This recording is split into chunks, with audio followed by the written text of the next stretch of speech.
Hi friends, इस video में हम देखने वाले हैं कि व्यंजनों में आने वाली अल्प प्राण ध्वनि, महाप्राण ध्वनि और अनुनासिक ध्वनि। देखिए, हम देखेंगे कि ये तीन ध्वनियाँ क्या है और इनमें हमें पढ़ना है कि तीन ध्वनियाँ कैसे और कहाँ पे है।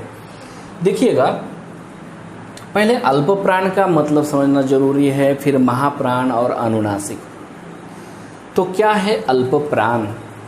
अल्प प्राण का मतलब है कि किसी ध्वनि का, किसी वर्ण का उच्चारण करते समय उसका उच्चारण बहुत ही कम और मुख विवर से हवा भी बहुत कम मात्रा में और हमारे मुखमंडल में वह यानी कि मुख विवर में वह कम मात्रा में घर्षण होती है, तो वह अल्प प्राण है। और कम मात्रा में ही हवा बाहर निकलती है, वह अल्प प्राण है।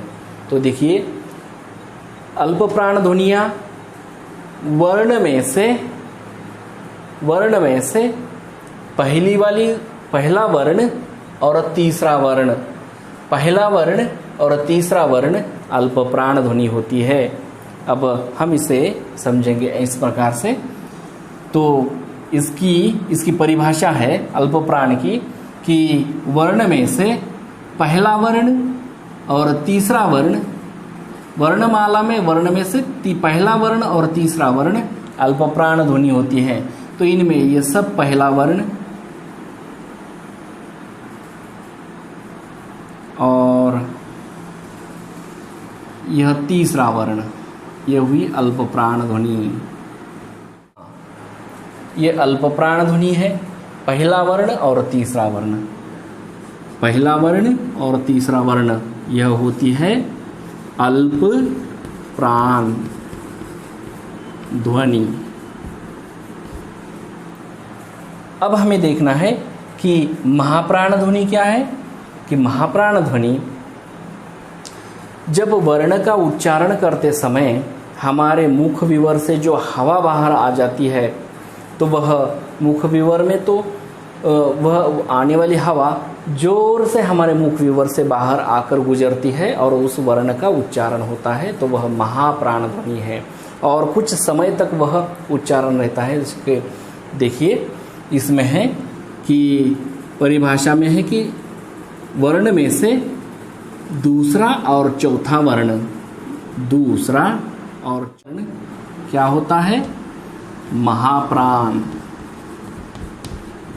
महाप्राण ध्वनि होती है। क्या होता है? महाप्राण ध्वनि होती है। और ये जो है, यह तीसरे वर्ण का है। ये देखिए, ये तीसरे वर्ण का, ये देखिए, ये है 1, ये है 3, ये है 2, ये है 4। ठीक है, ऐसा करेंगे, मतलब समझ में आएगा आपको। पहला वर्ण, तीसरा वर्ण महाप्राण अल्प प्राण ध्वनि, दूसरा वर्ण, चौथा वर्ण महाप्राण ध्वनि। अब उसका उदाहरण के रूप में हम अर्थ भी उदाहरण हम ले लेंगे, जैसे कि क, ख, ग, घ, इस प्रकार से हो रहा है ना। घ, घर्षण भी हो रहा है हवा का मुख विवर में, और एक अबाध गति से, अबाध यानी कि बाधा भी नहीं है कहीं पर, अबाध गति से वह बाहर आ जाती है, तो वह महाप्राण कहलाती है। और अबाध गति नहीं हो यानी, और इसकी जो गति है तो वह गति कम हो जाती है और मुख विवर से हवा बाहर आ जाती है, तो वह अल्प प्राण ध्वनि है। क, ख, ग, घ, ऐसे। अब है क, च, ट, त, प, ये सब अल्प प्राण ध्वनियां हैं। ख, छ, ठ, थ, फ, ये महाप्राण ध्वनियां हैं। ग, ज, ड, द, ब, ये अल्प प्राण ध्वनि है। घ, झ, ढ, ध, भ, ये महाप्राण ध्वनि है ना। ये ध्वनियां इस प्रकार से है। अब आप सोच रहे होंगे कि ये जो पंक्ति है, तो इस वाले पंक्ति को क्या समझेंगे हम, है ना। ये तो छूट गई, तो ये छूटी नहीं है, अनुनासिक ध्वनि बाकी है।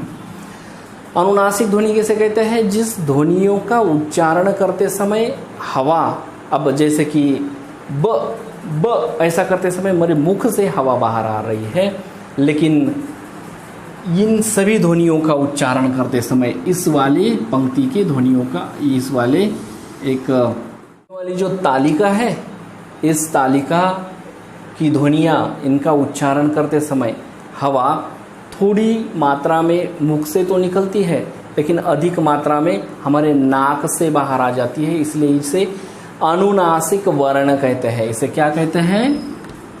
अनुनासिक वर्ण, या फिर अनुनासिक हम कहेंगे ध्वनि, अनुनासिक ध्वनि। तो अनुनासिक ध्वनि क्यों कहेंगे उसे? क्योंकि उच्चारण करते समय कम मात्रा में हवा मुख से, लेकिन अधिक मात्रा में उसका उच्चारण और हवा भी नाक से ही बाहर आती है। न न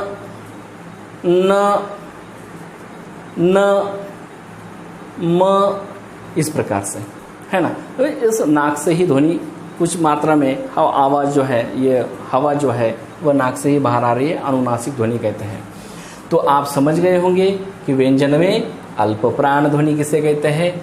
पहला और तीसरा वर्ण। महाप्राण ध्वनि किसे कहते हैं? दूसरा और चौथा वर्ण।